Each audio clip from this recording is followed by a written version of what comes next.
Bueno, siempre la pregunta clásica, y sobre todo si se trata de investigación, se refiere a los orígenes.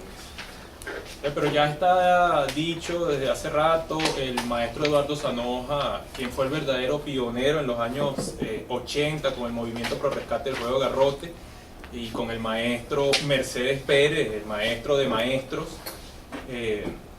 quienes se pusieron en la tarea de investigar la manifestación.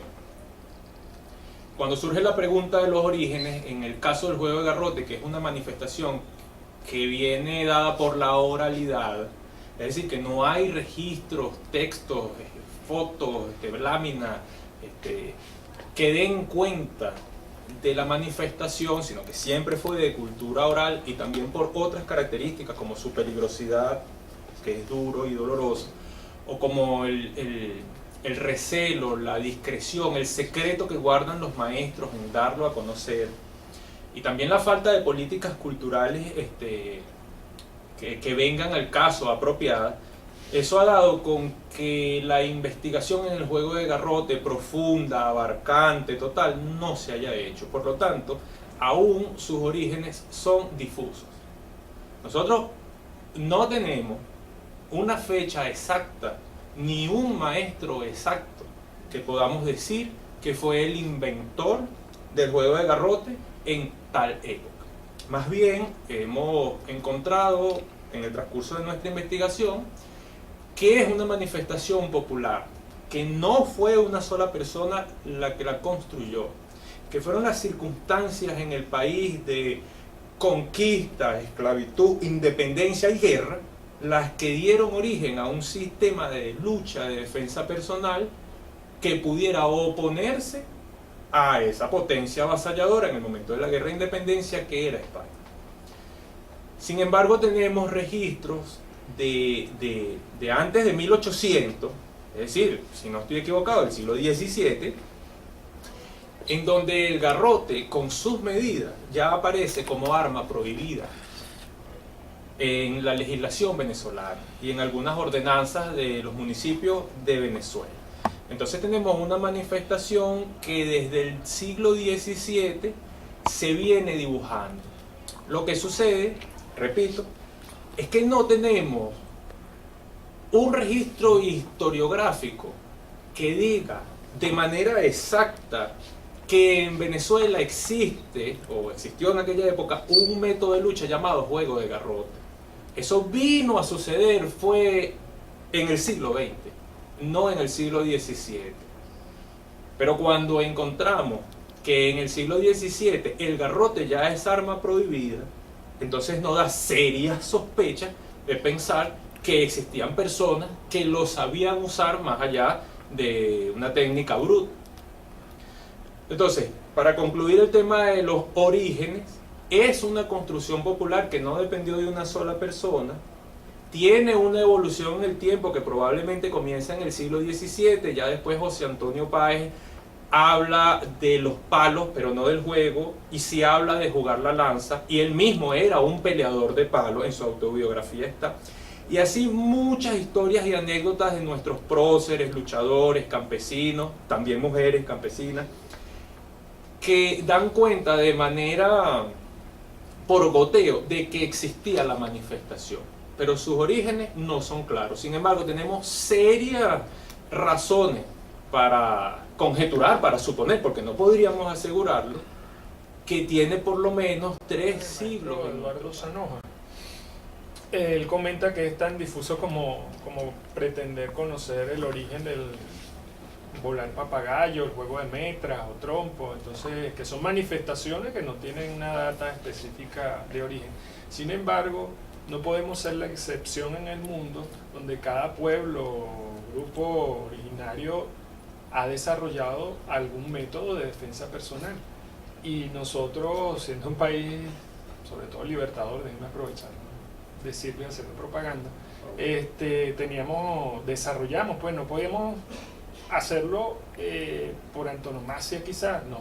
De algún modo desarrollamos un método de defensa, así como lo hicieron los chinos, los japoneses, los mongoles, los europeos, etc. Y bien, eso nos da no da una fecha, no nos acerca, pero sí nos remite a que no es nada extraordinario tampoco, ni helado por los cabellos. Efectivamente es lógico, o era lógico, que después, como ha dicho Daniel, de haber pasado por todo un proceso de lucha y búsqueda de independencia, se haya desarrollado, haya quedado consolidada alguna método de Garrote defensa dibujado con medidas, etcétera, hace más de 200 años, aparece como arma prohibida. Una persona, un mantuano, un español, no iba a cargar un garrote. El garrote lo cargaba, digamos, las clases populares, los campesinos, no los mantuanos. Y entonces allí podemos ver que, además, en sus orígenes, es un elemento de uso común del campesino, ojo.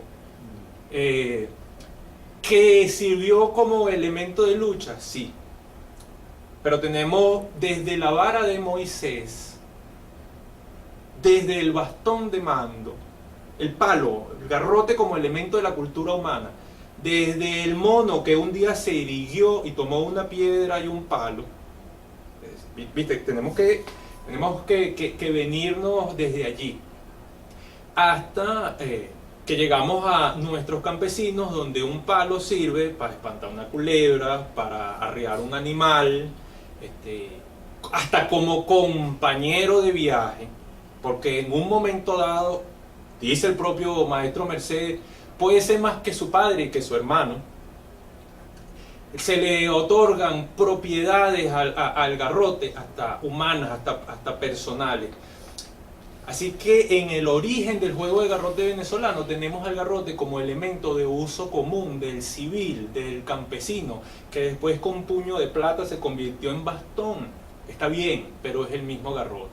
Y que luego, por las necesidades, hubo que transformarlo también en elemento de lucha, de defensa. Bueno, está bien, pero en sus orígenes está que el garrote es un elemento de uso común para la población. Decimos que en una población de 28 millones de personas, 29, si hay 100 personas en Venezuela que manejen la manifestación como un jugador formado, es mucho. O sea, yo creo que nos estamos yendo por unas decenas de más.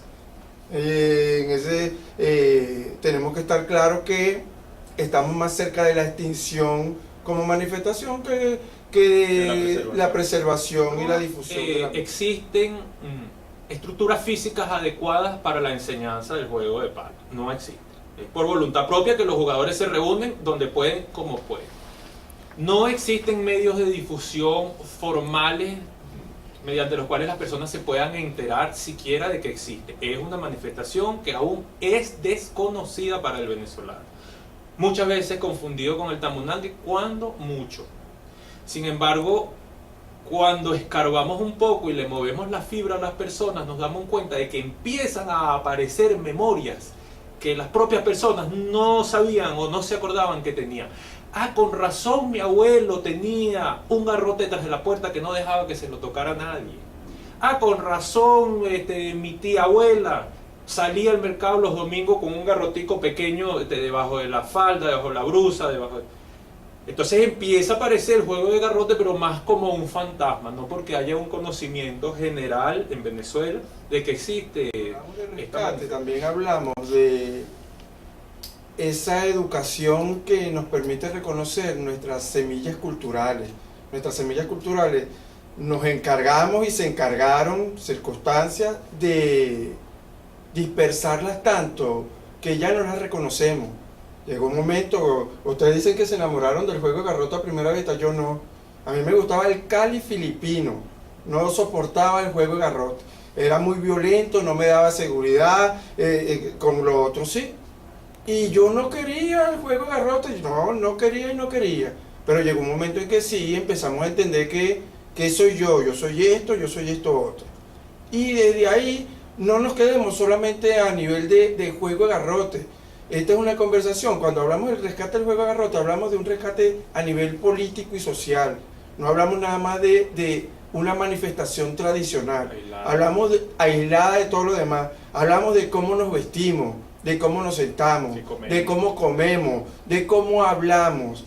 Todas esas cosas fueron alienadas en nuestra cultura al punto tal de que en Venezuela, el método de defensa venezolano, solo lo practican 100 o menos personas.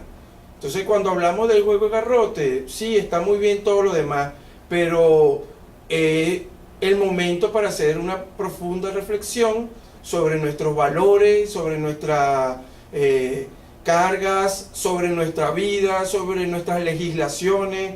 Nosotros vamos a veces a las escuelas y lo primero que hacen es, una de las cosas que suceden es que se rechaza el juego por violento.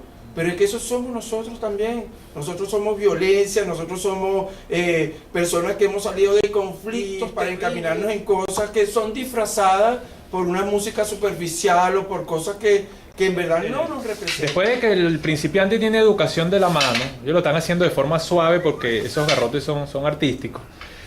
Se le enseña lo que se llama la carretilla. Después que aprendió a desplazarse en el piso, viene un palo al tobillo, un palo a la rodilla, un palo a la cintura, mirá, un palo en el hombro y un palo a la cabeza. Entonces esa sería el primer ejercicio que enseña pisada, mirada y cambio de mano. Una vez más, porfa, completas de abajo arriba. Tobillo, rodilla, cintura, hombro y palo a la cabeza.